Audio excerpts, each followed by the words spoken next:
So to go back to how I got into what I do now, I was doing the grading and excavating. One thing led to another. We were doing a lot of work on Palm Beach Island, high-end homes. Who was? I was. How'd you get into that? How'd you get the contacts? At the time, girlfriend's father was the builder out there. Well, that's a. We talk about a lot of business strategies. Like that's a good one right there. Yeah, you know what I mean? Find the right girl. Yeah, and at the time, we did we started doing work, and he didn't hire anybody if they weren't good, and he tried me out, and he liked my work, and it wasn't a freebie. It wasn't just because I was dating his daughter, and his friends, his contacts started using me, and one thing led to the next. We were working for a big plumbing company out there doing drainage and exfiltration on all the sites. We were catching all the rainwater off the houses. And how old were you? 19. That's incredible. Then really quick, but did you go to college? No college. You just bought that thing skid steer. I never even thought about going to college. It was never pressured on me. My brother tried to go to college a little bit. I don't know. He's a contractor now, but I don't think he went to college. He tried a couple classes, but I never went. I just got in the skid steer, and one thing led to the next. I started getting busy. I remember I wanted to buy a mini excavator, and my parents were like, "Oh, just buy the attachment." I'm like, "I'm not buying the attachment. I'm gonna buy a mini excavator." So I bought a used Takeuchi.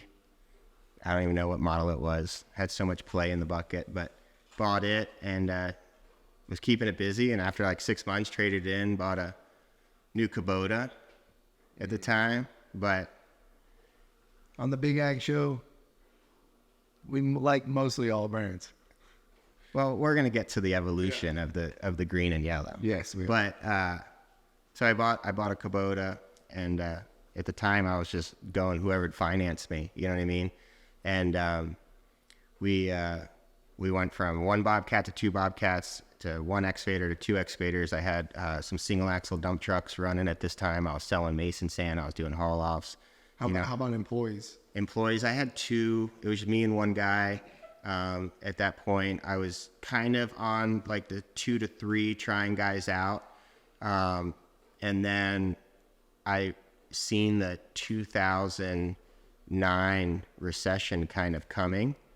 And it didn't hit me quite right away because we were doing a lot of work on the island, and everybody on the island, they're not just going to stop like construction. Like there's money out there. So we were seeing it like inland, like construction coming to a slowdown. So as I seen the slowdown coming, I had somebody working for me at the time, and I ended up letting him go and downsizing, and I took a dump truck, traded in at Ford, bought a brand new truck. I took 2 Bobcats, 2 mini excavators, two Bobcats, skid steers, and 2 Kubota excavators. Took them to Everglades, and I was like, I want a brand new skid steer, brand new excavator, and that was it. I went into this slow time that I was. Why did you choose Everglades? I've always been passionate about John Deere, and as a kid, and then why didn't you choose John Deere first? I didn't know what I wanted at first. I said Bobcat. You think Bobcat, and you think that's what you think Bobcat. My company was called Discount Bobcat, and you think that at the time I was 18, 19. I wasn't obsessed with equipment like I am now, and I'm like, I want a Bobcat. I went to Bobcat, and then Kubota just happened to be really close to our farm down in Boynton at my dad's farm. And, when you're passionate about equipment, you like it all. But I'm what's the word? I'm forgetting it too. We get it though. Yeah. Okay, so you go into Everglades. So I go into Everglades. Rick Prigg. Shout out to Rick Prigg. Yeah. So actually, Rick Prigg's dad was a big part of the Everglades. Well, actually, I bought before I traded those machines in. And Rick Prigg was too, just to get that on camera. Before I traded those machines in, I wanted a tractor. I had no need for a tractor, but I wanted a John Deere tractor. And I remember going into Rick and still having to have my mom co-sign because I had new credit. I was 20, 21 at the time. I don't know. Still building credit, probably overextended, but I paid all my bills, and I wanted a tractor, and my mom, I think my mom co-signed me on that one. And I bought a tractor. I had no need for it. I just drove it around my dad's farm. I'd put a finish mower on it. And so when I seen the recession coming, I went to Everglades, and I was like, I want everything the same. I want everything matching. I want to deal with one company. And so I went there, traded in the 2 machines, the two skid steers, 2 mini excavators, got one brand new 35D at the time, and I got a CT 322 John Deere. And I kind of had a brand new dually, brand new gooseneck, brand new skid steer, brand new mini excavator, and brand new tractor. And at the time, I did have an Ingersoll Rand roller, and I was one of the only contractors my size actually had like a compactor, because I'd go in with a Bobcat or a skid steer and grade a driveway and roll it, where most guys had to go rent one. So I was kind of like small and potent, and I was just kind of hunkering down for like the slow time. And during that time, I was called by a guy to build an arena, and I'm like, I don't build rings. And he's like, no. It was this guy, he was like 90 years old, sold contractor. And he goes, I want you to build an arena for me. We already started the base. I need you to grade it and then put the sand in. I was like, I'm not your guy. He's like, no, you can do it. I'll show you to do it. I'm like, I know I could probably do it, but I don't have the right equipment for it. And somehow it was slow, right? It was going 08, 09. And I was like, you know what? I'll go do it. So I go over there and found Loxahatchee, and I start grading this ring with grade stakes and string lines. And I'm like, this is silly, So after What do you mean? it was just like, I knew there was a more efficient way, and I can't do something knowing that there's a better way to do it. So I went up to the owner, and I said, listen, I'm going to go buy a laser box blade, and just give me 2 weeks. It'll be here, and I will come back and I'll finish this for the same price that I told you, but it'll just be even better and quicker. And she said, okay. And box blade came in. I learned how to, the key to this was I already had the tractor that I didn't need, but I had it. So I had the skid steer, I had a mini excavator, I had a roller. So now I already had the tractor. So now I was like, well, I already have it. I might as well buy the box blade. So I think it was like $20,000 at the time, for a new laser box. And Can you explain like a laser box blade? What's special about it? So basically, it's a box blade that has a proportional valve, and the tractor has a computer. They call it a control box, and there's a receiver on the box blade with a mast, and you got to have a power beyond or some type of auxiliary hydraulics with a constant flow.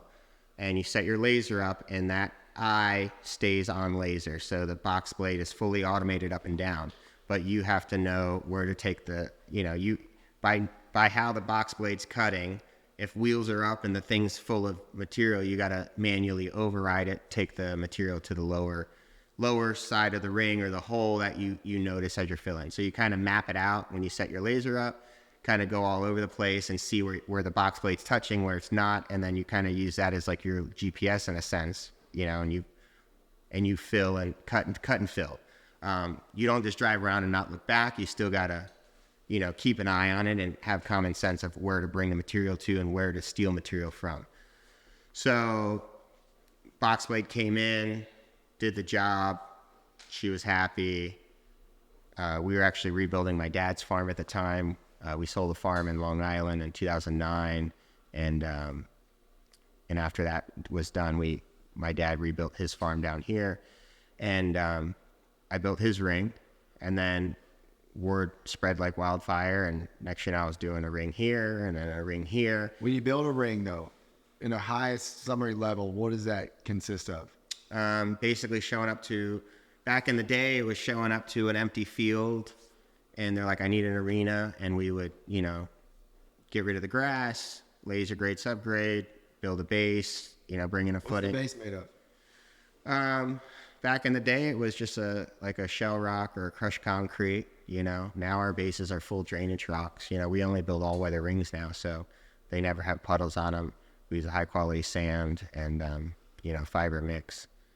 So it's really a pretty simple process. I mean, It's simple, but, you're working with 6 inches of sand, 4 to 6 inches of rock, depending on the job. And, you're on large equipment. Like, you can easily make a mistake and damage the fabric below, get rock in the footing. And, we're dealing with multi-million-dollar horses. what does an arena cost to build? Just a ballpark for the people out there. It could be Let's get this on record. This is not a quote from Drew. I mean, it could depend on the size. I know we build one type of ring, but I know guys are out there. You could build, depending on the size, a $40,000 ring or $300,000-$400,000 ring. It really depends on the size, accessibility, location. Aggregate and sand changes all over the country. People always ask me on like social media, like, "Oh, what sand should I use?" And if they're in an area I've never built, I can't really answer it because every quarry's different, size, shape of the ring. So